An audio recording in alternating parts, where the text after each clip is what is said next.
এঁচোড় চিংড়ি। হ্যাঁ, সারা বাজার জুড়ে শুধু এঁচোড় উঠে গেছে, তাই এঁচোড় চিংড়ি বানিয়ে ফেললাম। আর এঁচোড় চিংড়ি বানাতে যা লাগবে, এঁচোড় তো লাগবেই। এঁচোড় আমি ডুমো ডুমো করে একটু বড় করেই কেটে নিয়েছি। আর ডুমো করে কেটে নিয়ে ভালো করে জলে ধুয়ে নিলাম, যাতে এঁচোড়ের গায়ে আঠাটা ভালোভাবে চলে যায়।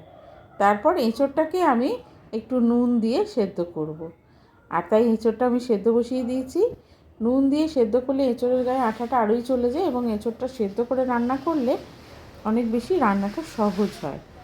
তাই এটাকে আমি সেদ্ধ করে জল ঝরিয়ে নেব। জল ঝরানোর পরে একটু বেশি নুন দিচ্ছি, যাতে অনেকটা এঁচোড় আছে তো সে কারণে।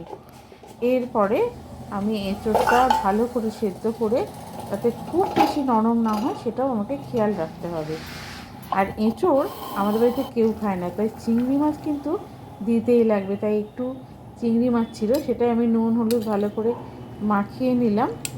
এরপরে আমি এটাকে ভাজবো, এবং সেই চিংড়ি মাছের ভাজার তেলেই কিন্তু এঁচোড়টা করবো। এদিকে এঁচোড় কিন্তু আমার সেদ্ধ হয়ে গেছে দেখলাম, তাই এঁচোড়টাকে আমি জল ঝরিয়ে নিয়ে ভালো করে ভেজে নেব।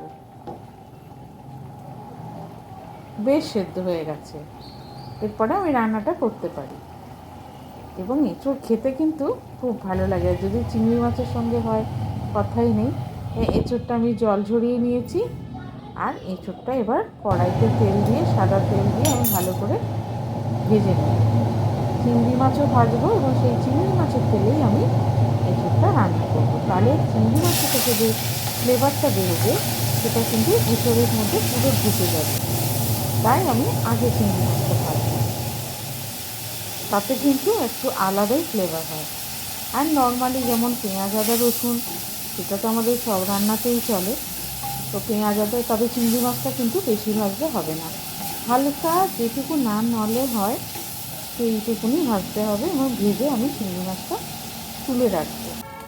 অতিরিক্ত ভাজলে কিন্তু মাছটা এত শক্ত হয়ে যাবে, ভালো লাগবে না। আমি চিংড়ি মাছ ভাজা হয়ে গেছে, এরপর আমি সেদ্ধ করা এঁচোড়টা ভেজে নেব। তারপর আমি সেই তেলে আদা রসুন পেঁয়াজ ভালো করে কষিয়ে নিয়ে আমি কষাচ্ছি।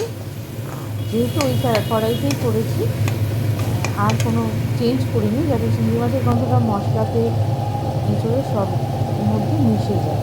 তারপর ভালো করে কষিয়ে নিয়ে যখন তেল ছাড়বে, তখন আমি আগেই বলেছি আমার রান্নায় কিন্তু ভীষণ কম তেল লাগে, তাই কড়াটা পোড়া পোড়া মতন হয়ে থাকে।